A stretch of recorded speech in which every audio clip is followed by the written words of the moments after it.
Podcast sur clickandrock.fr. Salut, c'est Willy Liechti, je suis avec Amaury Vassili, en exclu pour clickandrock.fr. Alors, c'est la première interview que tu donnes depuis le clash après le résultat de l'Eurovision. Mais pour commencer, pourquoi est-ce que tu as décidé et accepté d'y participer ? Parce que justement, ça serait plutôt, pour moi, c'est la meilleure exposition possible. Donc, étant donné que je veux faire plus ou moins de l'international et qu'on y arrive plutôt pas mal sur d'autres territoires finalement que les territoires européens, c'est une belle occasion justement de me lancer dans tous les pays où j'ai pas pu encore mettre le pied et tu le fais de la plus belle des manières parce que c'est devant 200 millions de téléspectateurs, c'est pas mal quoi. Alors nous on était super contents parce qu'on s'est dit enfin quelqu'un, parce que effectivement la place c'est pas génial, on fait pas partie du top 10, on s'est dit enfin quelqu'un qui assume le fait qu'effectivement on s'est un peu planté quoi. Pourquoi est-ce que derrière du coup on s'est dit, quand on est arrivé le communiqué de presse, on s'est dit mais pourquoi ? Le style dans lequel on s'est lancé en me demandant de chanter, forcément c'était pas évident, c'est sûr. Après on était bien parti parce qu'il y avait ces fameuses histoires de pronostics, donc ça donne confiance. Puis après on a été rattrapé par tout ce qui se passe à l'Eurovision, c'est-à-dire tout ce qui se passe et qu'on sait jamais rien d'ailleurs.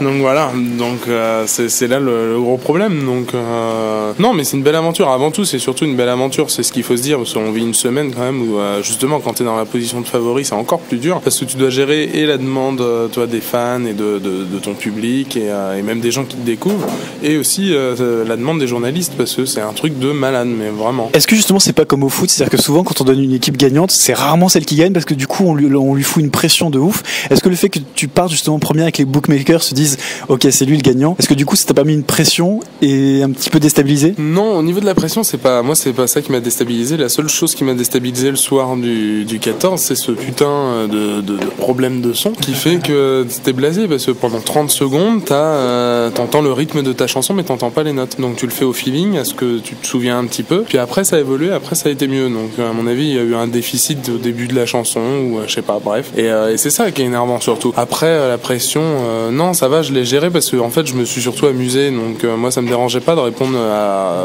30 interviews ou 40 interviews dans la journée. C'est même si tu répètes la même chose, ça m'amusait parce que je switchais entre l'anglais et le français, ça m'aidait à parler mieux l'anglais aussi, hein, c'est con, mais étant donné que je suis pas un boss, ça fait pas de mal. Puis j'ai rencontré des super artistes là-bas et c'est ça qui m'a plu. Enfin, je te dirais que avec la déception et le recul, finalement, je m'aperçois que tout ce qui s'est passé, c'était que du bénéf et qu'il y a que cette soirée et ces 3 minutes finalement qui ont chié. Après, si ça s'était bien passé, c'est pas pour ça que j'aurais gagné non plus. Je pense que c'était pas l'année de la France, encore une fois de plus, hein.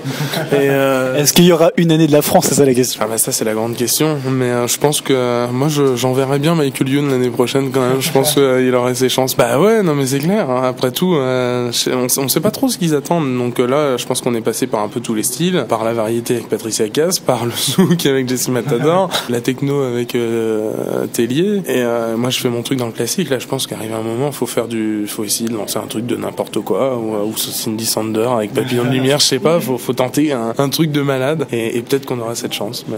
Est-ce que tu penses que justement le classique ça t'a un peu desservi ? Oui, c'est possible, hein. Franchement, au niveau du grand public, puisque le problème c'est qu'on connaît pas, on n'a pas eu les statistiques nous des gens qui votent, de quel âge ils ont, et voilà, et de quel type de personnes votent tout simplement, et le nombre. Donc à partir de là c'est difficile de se faire une idée sur ce qui a pu se passer au niveau des votes ou tout ça. Nous on sait qu'on a été plébiscité au niveau des votes, genre en Espagne, en Grèce aussi, mais surtout en Espagne, parce qu'on avait que 5 points au niveau du jury, on s'est retrouvé avec 10, donc ça veut dire que le public a fait la balance positive. Donc voilà, après on n'est pas je pense que le classique a pas tapé dans l'oreille de tout le monde, et c'est pas grave, hein. Et si c'était à refaire, est-ce que tu le ferais maintenant que tu connais le classement, etc. Je le referais quand même, parce que je me suis fait une amie maintenant que...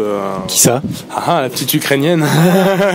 C'est ça la voix. Ouais, au fond, non mais c'est clair, quand tu te fais des amis, des bons amis, on sait que on peut pas en compter sur beaucoup de mains en général, des bons amis, donc voilà, ça fait toujours plaisir, et puis c'est une aventure que je retiendrai déjà toute ma vie, hein, en premier lieu. Donc tu as une petite amie ukrainienne maintenant, c'est ça l'idée ? Non, j'ai une petite amie en vrai, mais on dit amie dans ces cas-là. C'est une belle rencontre, et c'est sûrement quelqu'un avec qui je vais faire un duo, un truc comme ça, parce que j'ai envie d'avancer, mais il y en a d'autres aussi, hein, que j'ai rencontrés là-bas, et même si parfois les chansons de certains peuvent être un peu marrantes, moi j'ai rencontré les Irlandais là qui avaient des crêtes sur la tête et tout. Les fameux hommes pinceaux. Voilà, c'est ça, ouais, Desireless bis. Franchement, ils étaient énervants. Tout le long de la compétition, ils étaient énervants parce qu'ils sautaient non-stop, mais vraiment pas que sur scène, hein, non-stop, ils sautaient dans tous les sens. Et puis finalement, tu vois, ils sont venus à la fin, et ils sont venus me voir parce que tout le monde a été surpris en fait du résultat, de mon résultat, parce qu'on m'a tellement encensé durant toute cette semaine que les gens se sont dit... Alors ceux qui voulaient me voir au fond du trou, ils étaient bien contents. Mais ceux qui m'aimaient bien, forcément, ça les a surpris. Et ça a été le cas des Irlandais, ils sont venus me voir et m'ont dit, bah franchement, t'en fais pas, ce résultat, c'est rien du tout, ça continuera pour toi. Et tu vois, ça m'a limite touché, parce que je me disais, de la part de deux zigotos comme ça, c'était cool quoi de prendre le temps, ce que n'ont pas fait certains. Bon, après, voilà. N'est-ce pas? N'est-ce pas?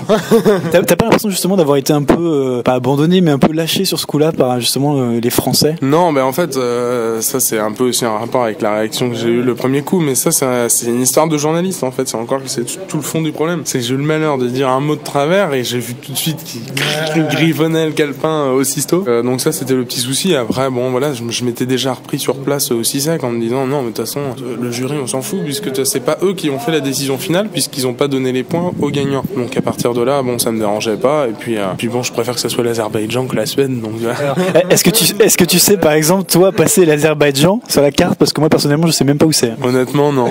C'est-à-dire c'est ça la capitale. On va se retrouver dans une salle des fêtes l'année prochaine, on va rien comprendre. Ça peut être marrant ouais. Ceci dit ça aurait été un peu plus fun niveau architecture à mon avis que Düsseldorf mais bon c'était sympa quand même. Franchement tout a été parfait. Le temps on a eu du soleil toute la semaine et ça mine de rien pour le moral ça fait du bien quoi parce que ça te permet d'aborder les choses sereinement et tranquillement et puis non c'était sympa. Est-ce que tu penses par rapport au résultat qui est pas génial, est-ce que tu penses que ça peut avoir un impact négatif sur ta future carrière ou pas? Est-ce que tu penses que ça peut influencer quelque chose par rapport à la vision que les gens ont de toi, en tout cas ceux qui te connaissaient peut-être pas très bien? Je pense pas que la place puisse jouer en quelque chose dans l'esprit des gens. J'ai plus tendance à penser que le dérapage qu'il y a eu après, dans la presse, celui-là fait beaucoup plus mal finalement. Pourquoi? Parce que oui, pour l'image, parce qu'on me voit plus comme quelqu'un de calme, de sain, qui fait pas de conneries et tout. Après, je dis pas que j'en fais pas, je suis comme tout le monde, mais on les voit tout simplement moins.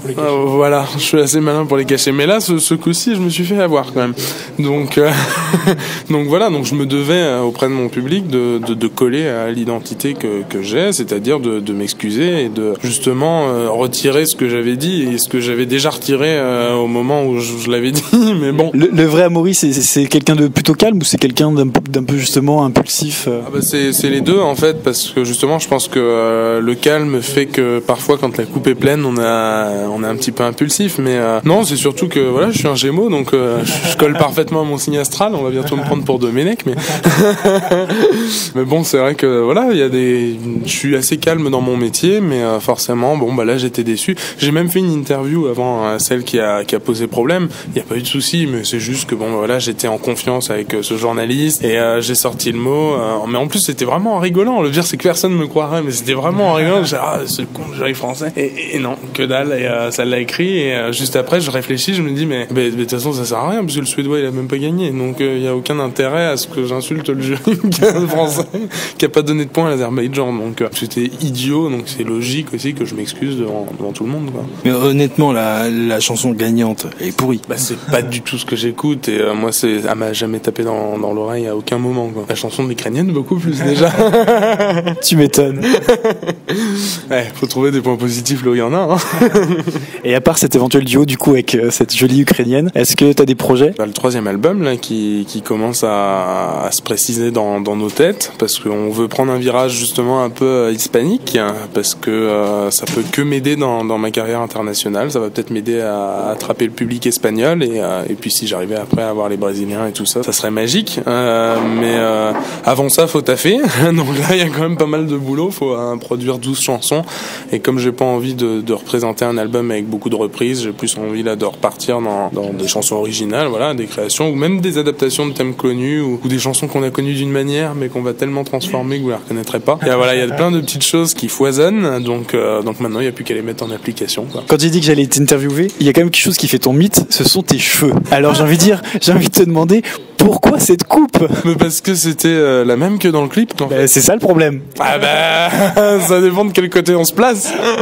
Les gens aimaient bien d'un côté et il y en a d'autres qui aimaient pas parce que ça faisait pas assez coiffé. C'est ça. Il y a plein de gens qui m'ont dit mais tu lui demanderas pourquoi est-ce qu'il était pas coiffé contrairement à tous les autres candidats à l'Eurovision. Mais les autres ils étaient gominés, c'est pas pareil. Non, moi le problème c'est que j'ai des longs cheveux, fallait donner de la masse, on a voulu donner un effet mouillé parce que c'était un truc très onirique avec les nuages, les machins et tout. On s'est dit on va essayer. En plus, ce qu'il faut savoir quand même, c'est que si j'étais favori, c'était en partie sur le clip. Ah, je me dire grâce à mes cheveux. non, mais c'était en partie sur le clip. Donc le but, et comme le clip avait été celui qui a été le plus regardé de tous les candidats d'Eurovision, il fallait absolument coller un maximum à cette image qu'il y avait dans le clip. Donc c'est pour ça qu'on a essayé de refaire exactement la même. Désolé. Cette coupe Roi Lion. Voilà, mais moi j'aimais bien, c'est marrant. Exactement, ça fait Roi Lion. Donc quitte à tant que t'as pas la première place à l'Eurovision, j'avais au moins la coupe du roi. Merci beaucoup Amaury. Merci beaucoup. Salut. Réagissez en direct sur le blog de Click & Rock sur clickandrock.fr.